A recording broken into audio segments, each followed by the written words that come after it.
요즘 들어 작은 일에도 쉽게 지치시나요? 계단 몇 칸만 올라가도 숨이 차고 허벅지가 금방 뻐근해지시죠? 예전에는 금방 해내던 집안일도 괜히 버겁게 느껴지실 겁니다. 나이 탓이라고 넘기기 쉽습니다. 하지만 그 안쪽에는 분명한 이유가 있습니다. 바로 근육의 변화입니다. 근육은 조용히 줄어듭니다. 그리고 그 중심에는 단백질 부족이 자리할 수 있습니다. 저는 재활의학과 전문의입니다. 수년 동안 어르신들을 진료하며 공통된 고민을 들었습니다. 기운이 없다. 허벅지 힘이 빠졌다. 자꾸 비틀거린다. 넘어질까봐 무섭다. 이런 말씀을 많이 하십니다. 저는 늘 같은 이야기를 먼저 드립니다. 다행히 방법이 있습니다. 오늘은 그 방법을 아주 현실적으로 풀어드리겠습니다. 단백질이 왜 필요한지, 어떻게 먹으면 좋은지, 식탁 위에 바로 올릴 수 있는 5가지 음식까지 한 걸음씩 안내하겠습니다. 먼저 지금 몸에서 일어나는 일을 이해해 보겠습니다. 30대부터 근육은 아주 천천히 줄어듭니다. 눈으로는 잘 보이지 않습니다. 하지만 계단에서 장바구니를 들 때, 의자에서 일어날 때 티가 납니다. 70대가 되면 속도가 더 빨라집니다. 같은 양을 먹어도 살이 더 잘 찌고 움직이면 더 쉽게 지칩니다. 이것은 의지만으로 해결되지 않습니다. 재료가 부족해서입니다. 근육의 재료, 바로 단백질입니다. 단백질이 부족하면 근육이 회복할 힘을 잃습니다. 하루를 보내는 동안 근섬유는 늘 미세하게 손상됩니다. 잠을 자고 쉬고 영양을 공급하면 다시 채워집니다. 그런데 단백질이 모자라면 복구가 늦어집니다. 어제보다 오늘이, 오늘보다 내일이 조금씩 약해집니다. 에너지도 줄어듭니다. 기초 대사도 내려갑니다. 같은 일상을 보내도 더 피곤해집니다. 무엇보다 위험한 것은 넘어짐입니다. 하체 근력이 약해지면 발목이 불안정해지고 균형이 흐트러집니다. 작은 턱에도 휘청합니다. 낙상은 골절로 이어질 수 있습니다. 골절은 다시 활동을 줄이고 활동이 줄면 근육은 더 빠르게 사라집니다. 악순환입니다. 여기서 중요한 사실 하나, 근육은 나이가 들어도 반응합니다. 완전히 예전처럼 돌아가지 않더라도 지금보다 좋아질 수 있습니다. 재료와 자극이 있으면 변합니다. 재료는 단백질입니다. 자극은 움직임입니다. 두 가지를 함께 갖추면 몸은 천천히 방향을 바꿉니다. 오늘부터 할 수 있습니다. 왜 60대 이후에는 단백질을 더 챙겨야 할까요? 첫째, 몸의 효율이 달라지기 때문입니다. 같은 단백질을 먹어도 근육으로 바뀌는 효율이 낮아질 수 있습니다. 그래서 한 번에 많이 먹기보다 자주 규칙적으로 먹는 방법이 도움이 됩니다. 둘째, 식습관이 변합니다. 치아가 약해지고 위장이 예전 같지 않으면 질긴 고기나 기름진 반찬을 피하게 됩니다. 단백질이 모자라기 쉬운 환경입니다. 셋째, 정보의 사각지대가 있습니다. 일반 건강검진에서는 근육량을 자세히 보지 않는 경우가 많습니다. 혈액 검사 수치가 정상이면 안심합니다. 하지만 일어나 앉을 때 힘이 빠지고 양말을 신을 때 허벅지가 떨리고 장 보는 날 저녁이면 허리가 짓눌리듯 아프다면 근육 신호일 수 있습니다. 이런 작은 변화가 큰 힌트입니다. 그렇다면 어떻게 먹을까요? 원칙은 단순합니다. 첫 번째, 분산 섭취입니다. 하루에 필요한 단백질을 한 끼에 몰아서 드시지 마세요. 아침, 점심, 저녁에 나누어 주세요. 끼니마다 20지에서 30지 정도를 목표로 삼아 보세요. 숫자에 얽매일 필요는 없습니다. 대략으로 충분합니다. 중요한 것은 규칙입니다. 두 번째, 혼합 섭취입니다. 동물성과 식물성을 함께 드세요. 살코기, 생선, 달걀, 그리고 콩, 두부, 서리태. 서로 보완합니다. 세 번째, 소화 친화성입니다. 유당이 부담이면 그릭 요거트처럼 유당이 적은 제품이 낫습니다. 씹기 어렵다면 두부, 달걀찜, 대구살, 연어살처럼 부드러운 식감을 선택하세요. 같은 식재료라도 찌고 삶고 잘게 써는 조리법을 쓰면 훨씬 편안합니다. 이제 식탁 위 현실 해답 5가지 음식입니다. 하나씩 차근히 살펴보겠습니다. 연어입니다. 부드럽고 향이 좋습니다. 단백질이 풍부합니다. 오메가3 지방산도 많습니다. 염증을 가라앉히는 데 도움이 될 수 있습니다. 근육이 회복하는 환경을 도와줍니다. 소금과 후추로만 간을 해도 충분합니다. 레몬즙을 살짝 뿌리면 맛이 맑아집니다. 허브를 더하면 비린내가 줄고 향이 살아납니다.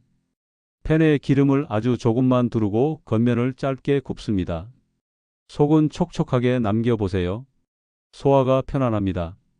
밥과 함께 먹어도 좋고 샐러드 토핑으로 올려도 좋습니다. 참치입니다. 준비가 간단합니다. 통조림 하나면 충분합니다. 바쁘고 지친 날에 특히 유용합니다. 기름을 살짝 따라내고 양파와 오이를 잘게 썰어 섞습니다.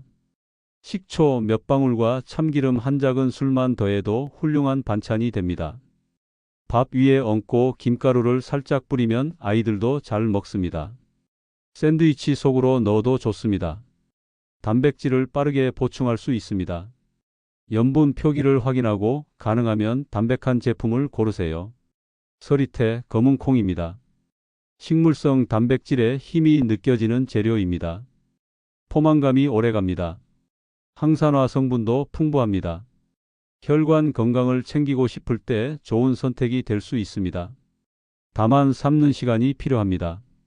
그래서 주말에 한번 삶아 소분 냉동을 권합니다. 밥을 할 때 한 줌 넣고 같이 지으면 고소함이 배어납니다. 두부와 함께 간장 양념으로 무치면 간단한 단백질 반찬이 됩니다. 견과류를 살짝 더하면 씹는 맛도 살아납니다. 그릭 요거트입니다. 한 컵이면 단백질을 든든하게 채울 수 있습니다. 유산균도 함께 들어있어 장을 편안하게 해줄 수 있습니다. 유당이 적어 속이 비교적 편합니다. 아침 식사로 좋습니다. 바나나를 반 개 썰어 올립니다. 견과류 한 숟갈을 더합니다. 꿀은 아주 소량만. 너무 달지 않게 드세요. 간식이 필요할 때도 그릭 요거트는 좋은 선택입니다. 포만감이 오래가니 과식을 막는 데 도움을 줄 수 있습니다. 닭가슴살입니다. 대표적인 저지방 고단백 식품입니다. 퍽퍽함이 걱정되실 겁니다. 조리법을 조금만 바꾸면 달라집니다. 얇게 저며 올리브 오일을 아주 얇게 바릅니다. 레몬즙, 다진 마늘, 허브를 살짝 뿌려 10분만 재웁니다. 팬에서 짧게 굽거나 에어프라이어로 구웁니다. 너무 오래 익히지 않는 것이 비결입니다. 남은 고기는 잘게 찢어 샐러드에 넣고 랩으로 돌돌 말아 간단한 식사로 활용하세요. 여기까지 듣고 이렇게 생각하실 수 있습니다. 그래도 흡수가 잘 될까? 금방 배고프지 않을까? 그래서 흡수 부스터를 함께 드립니다. 첫째, 식사와 움직임을 연결하세요. 식사 전후로 5분만 걸어도 좋습니다. 의자에서 일어나기 10회, 벽 밀기 10회, 종아리 올리기 10회. 이 세 동작만 해도 전신이 깨어납니다. 근육은 자극이 있어야 단백질을 더 잘 받아들입니다. 둘째, 햇볕입니다. 낮에 10분만 쐬어도 비타민 D 합성에 도움이 됩니다. 비타민 D는 근육과 뼈 대사에 관여합니다. 셋째, 물입니다. 단백질 대사에는 수분이 필요합니다. 하루 종일 조금씩 자주 마시는 습관을 들이세요. 넷째, 류신입니다. 근육 합성 스위치를 켜는 아미노산입니다. 특별한 보충제가 꼭 필요한 것은 아닙니다. 위에 5가지 음식을 골고루 드시면 자연스럽게 함께 섭취됩니다. 반대로 피하면 좋은 것도 있습니다. 과한 술은 단백질 대사에 부담이 됩니다. 식사 직후 카페인을 과하게 드시면 소화가 불편할 수 있습니다. 아주 기름진 반찬과 한꺼번에 많이 드시는 방식은 위에 무리를 줍니다. 규칙적으로 적당히 천천히 이 3가지를 기억해 주세요. 이제 하루 루틴을 실제로 배치해 보겠습니다. 아침입니다. 그릭 요거트 1컵, 바나나 반 개, 견과류 1숟갈, 삶은 달걀 하나를 곁들여도 좋습니다. 식사 후 베란다에서 햇볕 10분, 집안 복도를 왕복으로 5분 걷습니다. 무릎이 허락하면 의자 스쿼트 5회만. 무리하지 않습니다. 점심입니다. 연어 스테이크 혹은 참치 샐러드. 채소를 넉넉히 올립니다. 올리브 오일과 레몬즙으로 가볍게 무칩니다. 밥은 작은 공기 반. 식사 뒤 천천히 10분 걷습니다. 저녁입니다.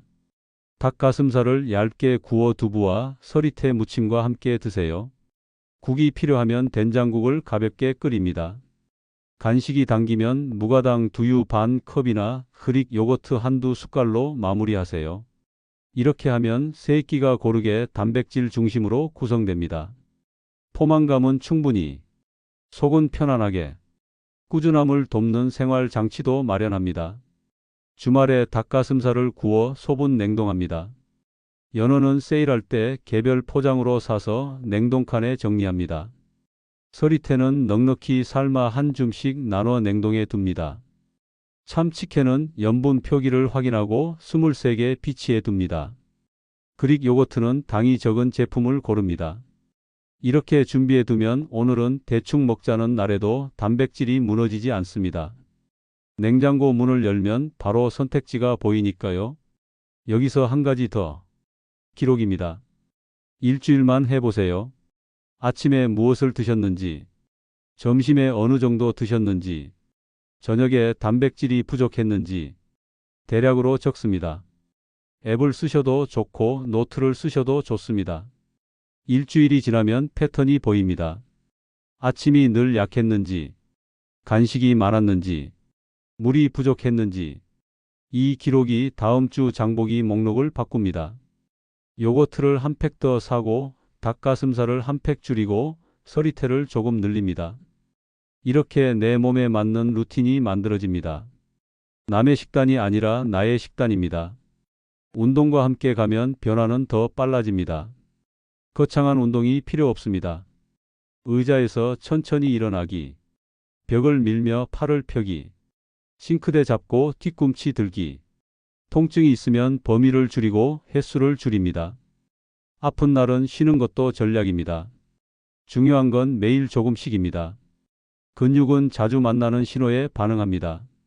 5분이 쌓이면 50분이 되고 한 달이 되면 몸이 달라집니다. 계단 앞에서의 망설임이 줄어듭니다. 손주와 놀다 보면 숨이 덜 찹니다. 아침에 일어날 때 허벅지에 힘이 먼저 들어옵니다. 그 작은 성취가 다음 주를 밀어줍니다. 안전도 꼭 짚겠습니다.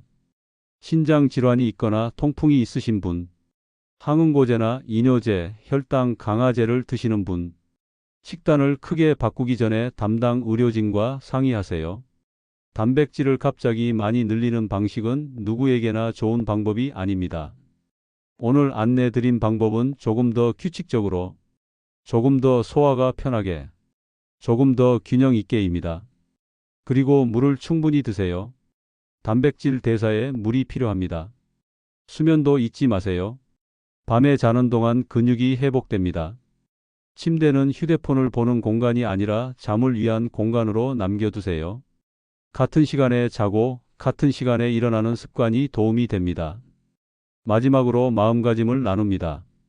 단백질은 60대 이후의 몸의 연료이자 벽돌입니다. 하루를 움직일 힘을 주는 연료, 넘어짐을 줄이는 안전벨트, 자신감을 세우는 벽돌, 식탁에 놓인 연어 한 조각, 참치 한 캔, 서리태 한 줌, 그릭 요거트 한 컵, 닭가슴살 한 접시. 이 중에서 오늘 단 한 가지만 골라보세요. 아침 요거트에 견과류를 올리는 것부터 시작해도 충분합니다. 내일은 연어를 굽고 모레는 닭가슴살을 얇게 저며 샐러드에 올려보세요. 일주일 뒤 계단 앞에서 숨이 덜 차면 성공입니다. 한 달 뒤 장바구니가 덜 무겁게 느껴지면 성공입니다. 3달 뒤 거울 앞에서 어깨선이 또렷해지면 대성공입니다. 의학은 이렇게 말합니다. 나이는 숫자이고 근육은 습관입니다. 식탁의 작은 습관이 내일의 다리를 지탱합니다. 오늘 한 가지 실천입니다. 다음 끼니에 단백질 식품을 하나 더 올려보세요. 요거트 한 컵, 달걀 하나, 닭가슴살 반 접시. 선택은 자유롭습니다. 중요한 건 시작입니다. 천천히. 그러나 꾸준히. 당신의 근육은 아직도 반응할 준비가 되어 있습니다. 저는 그 길을 함께 걷겠습니다. 오늘부터 식탁에서 한 걸음, 그리고 현관 앞에서 한 걸음. 그 작은 두 걸음이 건강한 노년을 여는 열쇠가 될 수 있습니다.